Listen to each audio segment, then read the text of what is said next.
It's unbelievable, obviously, waking up this morning. Like, these few days are the days we cherish. Obviously, we were here in 2016, and like days like this don't come around too often. So, like, having your family and girlfriends and wives around this morning, it's an unbelievable feeling waking up as All-Ireland champions and having a second Celtic cross to the pocket. You mentioned you came to this hotel, to the Burlington, after 2014 as well. How different is the feeling getting up in the morning after you've won a final versus getting up after you've lost a replay in that case? It's like 14 was terrible. Obviously, just the room here is a lot quieter after 2014. Like, no one really, like, it's low time, so obviously, like, but having gone through 2014 makes you appreciate what 2016, what 2019 is like. And obviously, it's great for the young lads now coming through, the likes of Jake there and Jerome Kyle coming through, for them to experience this, and like getting a taste of it once. I always find 2016 helps you actually to strive more, because you know what it's worth. So obviously they're going to be around for the next 10 years, so it's important for them that they experience what a winning final is like, and hopefully they don't have to go through too many finals that they lose. It's a very exciting time, because even just looking at the bench yesterday, you look at stacked with lads who are on the 20s panel getting ready for an All-Ireland final as well. I can only imagine what the last month's been like for them getting ready for 2 finals. But you know that next generation is just ready to break through now as well.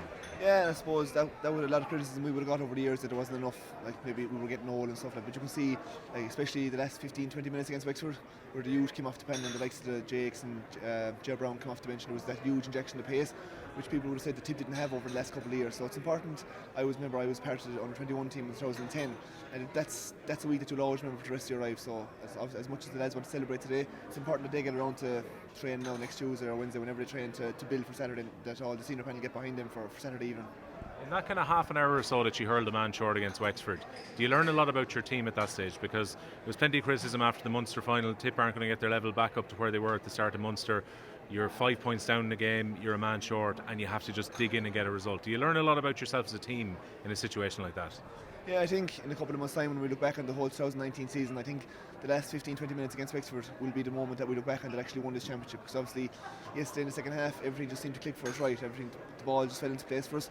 And obviously, the last 15-20 minutes, you could enjoy the final because maybe we were 10 or 11 points up in the All-Ireland final. So I think when we look back on all the graphing that went on in January and February, it's for moments like the last 15-20 minutes against Wexford, and obviously going the man down was very disappointing, so lads all had to step up a level that we weren't playing at that day.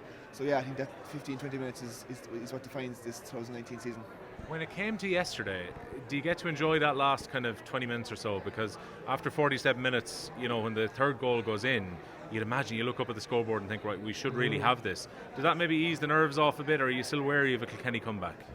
As a player, you forget to look at the scoreboard. It's just the next ball, because obviously everyone has a job to do. And obviously the lads coming in, like the likes of Jake and Jared that come in, like, they're not going to be looking at the score, because they're going to want to come in and impress. So they have a job to do. So I don't think you get used to not looking at the scoreboard, because if you just drive for the next ball, because you don't want.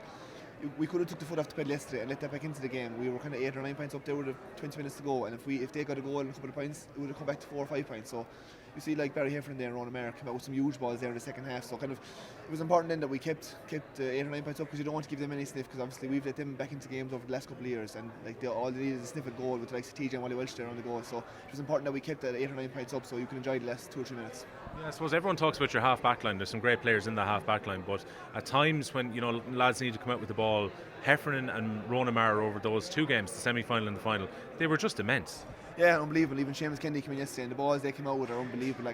And they gave the whole crowd a lift. So obviously we knew the last few minutes that Kilkenny were going to go direct. So it's important that we stood up as defenders and kind of came out with those balls. And it makes a huge difference to our forwards then when they know the ball covered in the back. So yeah, it was nice. It was nice looking on. The boys made it look easy, but that isn't an easy thing to do. To go over Wally Welsh or TJ Reid to come out with the ball like that. That's not an easy job. I was just thinking as well, Noel McGrath, what a comeback for him, to go from a cancer diagnosis to getting back, and how I guess everyone in Croke Park was happy when he got out for a run out, for his first game back, but he's come back this year at such an elite level again. Yeah, like Noel is probably going to go down as one of Tipperary's greatest hurlers. Like, he's just a genius around midfield. So like Noel's been doing that since I'm the same age as Noel, so Noel's been doing that since he was 12 years old for Lockmore, so he was always going to end up in midfield. It's probably his best position, so he was always going to end up around there. He's just a pure genius on the ball. Yeah, and look, at this stage, somebody been around for a while. The fact that there's now a group of lads there with 3 All-Ireland medals, is a fantastic return for Tipperary, because it just seems you get finals against Kilkenny time and time again, and oftentimes you were on the wrong end of that result in championship against them. Yeah, obviously this is my 3rd final, it's against Kilkenny, and I think Paddy and Shane, I think this is their 6th final. Yeah. It's always against Kilkenny, so so we've gone through the losing. Obviously the lads have lost maybe 3 or 4 finals, so it is nice to go through the other side of it and come back. This is my 2nd medal and some of the lads' 3rd medal, so obviously we'll try and build on this, and some of the lads is first, so they're going to want to maybe get a 2nd medal and stuff, improve. It's not just a fluke for them, so yeah, we'll build on this. It's an interesting landscape, the hurling championship at the moment. You've had Limerick and Galway the last couple of years win. You've won 2 and 4, and I guess there has to be that drive there because you can imagine how competitive 2020 is going to be. Yeah, and obviously like Galway had a disappointing enough this year. They were the same as us last year. They were kind of knocked out at the provincial round robin stages.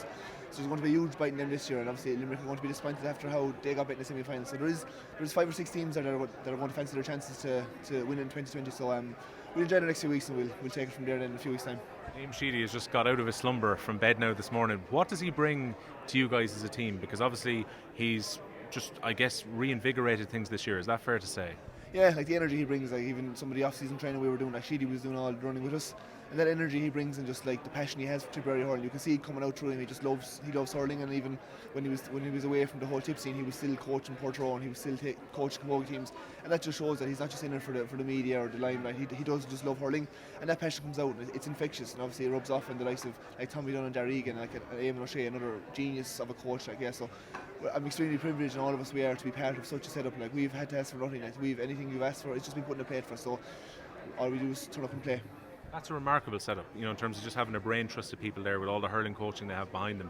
Like, is that part of the trick for this year, just the team of people that he assembled? Because even chatting to Carl Barrett and to Niall O'Mara a little bit earlier on, they were saying that like Eamon O'Shea can often be the guy who comes up with the game plan or what you're going to do in a forward line on a given day. It's not as simple now as just a manager, as it might have been back in the day, one guy calling the shots. No, yeah, and obviously we have a backroom team, maybe around 20 people or whatever, O'Shea probably does call a lot of shots what happens on game day, but he generally works with the forwards and tells them to do all the movement. The backs just have to mark them, and our job is normally easier than that. But yeah, like Tommy Dunn is one of the best coaches in Ireland as well, so we're extremely lucky to have the boys there to set up. Every trainer is different, every trainer is interesting, so just extremely privileged to be part of this setup. Liam was saying yesterday that basically he said, look, I'll give you guys 100% if you give me 100 back, and he said that's exactly what he got, so he was happy. Obviously you guys must have a lot of internal drive though as well, because you'll have heard the criticism over the last couple of years. People were saying Tipp are an old team, Tipp are too one-dimensional in terms of the way they put the ball into their forward line. You answered a lot of the critics this year as well. Yeah, obviously back in 2018 we were said there was too many of our players over 30, so we knew that belief was there, but obviously the injection of the under-20s coming through now has made a huge difference to the panel and the bench. That is like, it's not a 15-man game anymore. It's a 20-man team.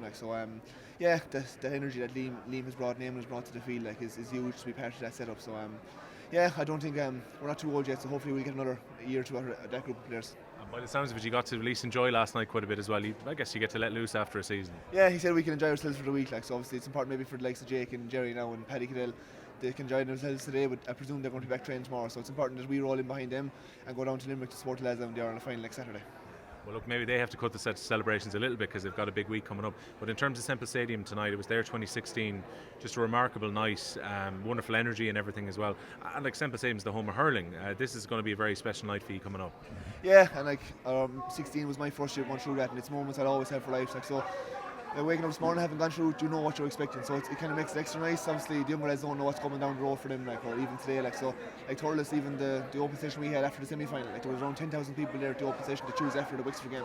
I presume there's going to be 10,000 people again there tonight. So they're the moments that you'll always remember in 40 years' time. Come down, they're the nice moments. Does that give you a bit of energy when that happens? I know obviously you're in a mode where you're getting ready and your eyes are on Kilkenny and the tactical battle, but to actually go into Semple on a night like that and see just the massive support that you have, does that give you a lift in the build up to a final? Huge, and even yesterday there was massive Tipp support there yesterday. It was like when Shamey's goal went in or Bubba's goal went in, the noise that comes around after those scores, and to know talking to people in the build up to the game, obviously it makes a huge difference. You have the support there coming up to these big games in Croke Park. And I'd imagine as well it must be very enjoyable to play in a second half like yesterday where passes were sticking to men and guys were getting space and taking scores. You played some champagne hurling in that second half.